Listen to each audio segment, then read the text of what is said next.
Deseo una vez más agradecerles por la invitación a compartir con ustedes algunos momentos de fraternidad en la comunión que nos une y a reflexionar sobre los desafíos que nos toca enfrentar y nos comprometen sin reservas al hacer frente con la realidad y que a la vez, de cierta manera, orientan nuestro ministerio por caminos en parte ya conocidos, pero también en terrenos desconocidos.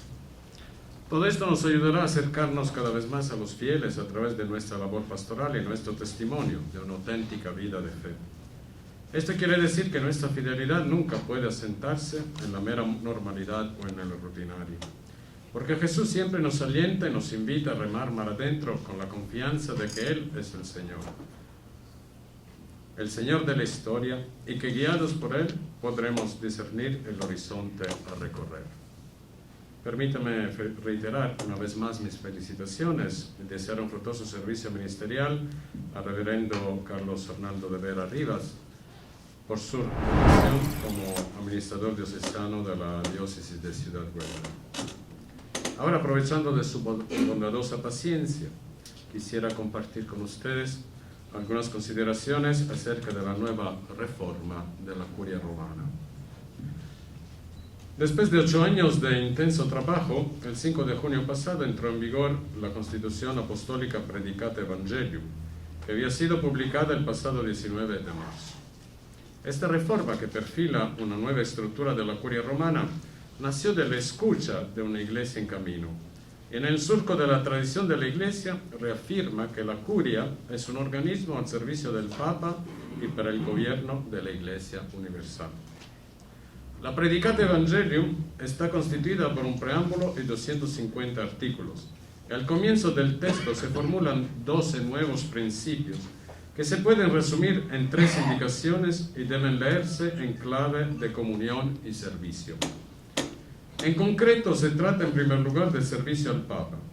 La Curia está al servicio del Romano Pontífice y tiene su pleno sentido en su servicio a él. En segundo lugar, es también un servicio y en comunión con ellos al episcopado, a la Iglesia, a los pastores de la Iglesia Universal, para prestarle la debida atención, escucharlos, resolver los problemas juntamente, en continuo diálogo y tomando en consideración sus necesidades. En tercer lugar, la comunión entre las personas que prestan servicio en la misma Curia, lo que significa trabajar en equipo y escucharse, confrontarse, mantener siempre la comunión para realizar correctamente su propio trabajo. Con la entrada en vigor de la reforma, se pide a la Curia que esté también al servicio de la evangelización. De hecho, una de las características de esta reforma es que no solo define las entidades que la componen, no se focaliza solamente en el organigrama, en la descripción del personal, sino que sobre todo define, dibuja, inaugura un estilo de gobierno. Por ejemplo, se habla siempre de la necesidad de resolver las cuestiones de competencia de los dicasterios en diálogo y en escucha del episcopado, principalmente de los obispos de las conferencias episcopales, en un estilo siempre pastoral y de comunión. Por lo tanto, es de esperar que este estilo sea también aceptado, acogido, hecho propio y asimilado por todas las iglesias locales. Creo que es, en cierto sentido, un desafío permanente en la forma de trabajar y en la forma de reflexionar, y un enriquecimiento mutuo, porque de esta relación entre la Curia y el mundo se crece y se gobierna en términos universales. En esencia, la reforma de la Curia Romana involucra toda la Iglesia, ya que podría tomarse como modelo y aplicarse a todas las iglesias particulares. El título del texto, Predicata Evangelium, indica la perspectiva en la que se llevó a cabo la reorganización de la Curia Romana. En el número 3 del preámbulo se afirma claramente que hay que entender la reforma en el contexto de la misionariedad de la Iglesia, ya que se pretende armonizar mejor el ejercicio actual del servicio de la Curia con el camino de la evangelización. San Pablo VI afirmó que evangelizar es la gracia y la vocación propia de la Iglesia, su identidad más profunda. Ella existe para evangelizar. De esto se deduce que la dimensión misionera debe transformar toda estructura eclesial. También el Papa Francisco nos enseña que la reforma de las estructuras que exige la conversión pastoral solo puede entenderse en este sentido: hacer que todas sean más misioneras.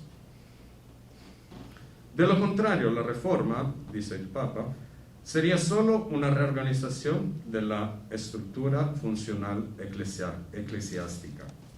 Por lo tanto, la Curia Romana contribuye a la obra de evangelización de la Iglesia en el modo y en las formas que le son propias, como se indica en los principios guías, que creo útil resumir sintéticamente a continuación en 6 puntos. El servicio.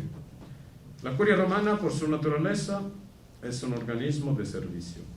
Es la institución de la que el Papa se sirve ordinariamente en el ejercicio de su supremo oficio pastoral y de su misión universal.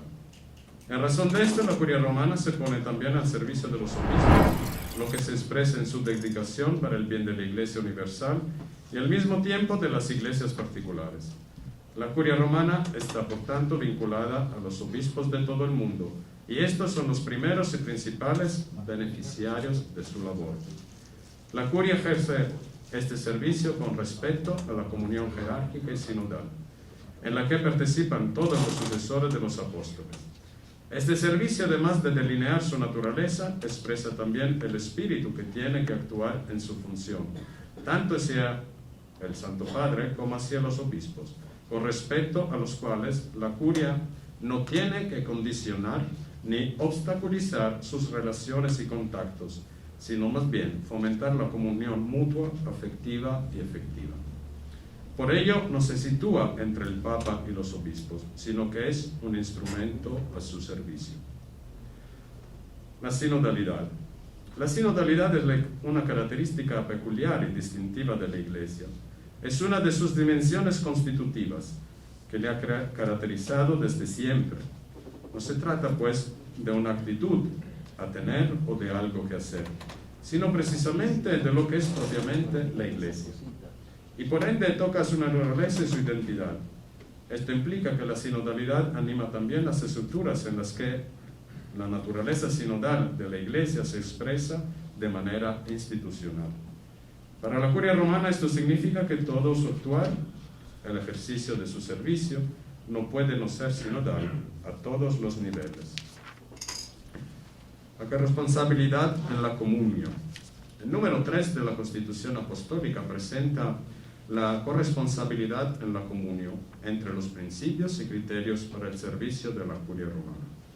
Esto indica que este servicio, siempre en pleno respeto de la colegialidad, tiene que desarrollarse también en el espíritu de una sana descentralización, es decir, sabiendo valorar las competencias locales para tratar y resolver cuestiones que no afectan a la unidad de doctrina, de disciplina y de comunión de la Iglesia, a fin de caracterizar una más rápida eficacia de la acción pastoral de gobierno de los pastores, facilitada por su proximidad al pueblo y en los casos concretos in loco, que necesitan ser tratados con urgencia o prioridad. Este criterio responde al principio de subsidiariedad, que de manera análoga puede aplicarse dentro de la vida de la Iglesia sin comprometer su estructura jerárquica. Hay varios artículos en la Predicata Evangelium que se orientan en esta dirección con el propósito preciso de favorecer sobre todo el sentido de la colegialidad y de responsabilidad pastoral, así como también los principios de racionalidad, eficacia y eficiencia. En resumen, la Curia Romana no realiza un mero servicio administrativo y burocrático, sino que sirve, promueve, incrementa y refuerza la comunión. El rol de las conferencias episcopales.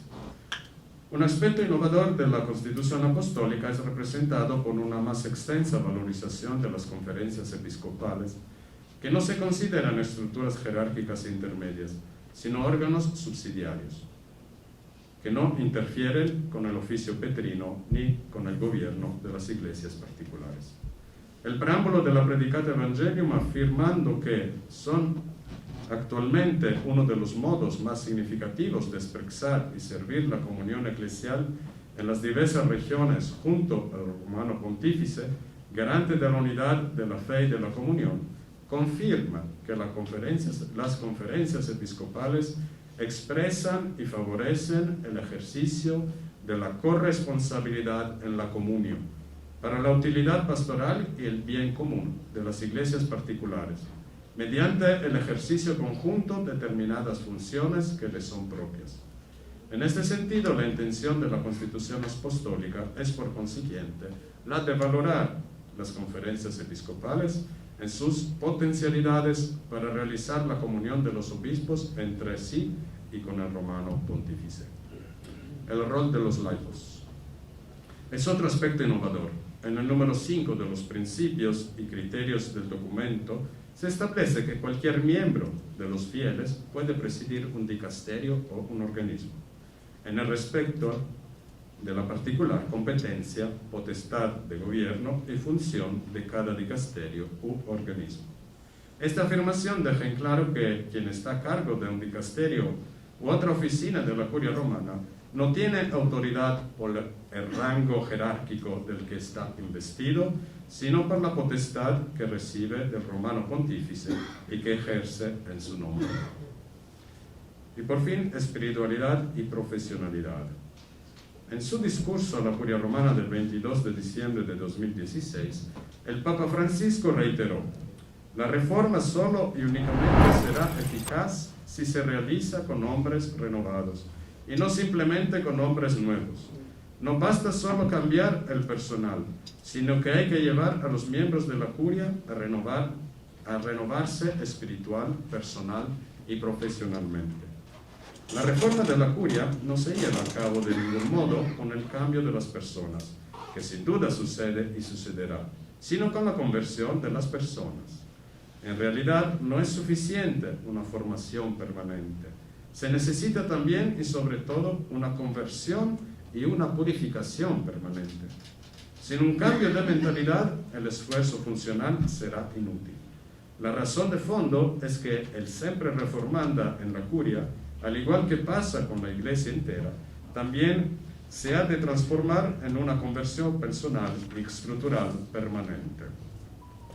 Fin de la citación.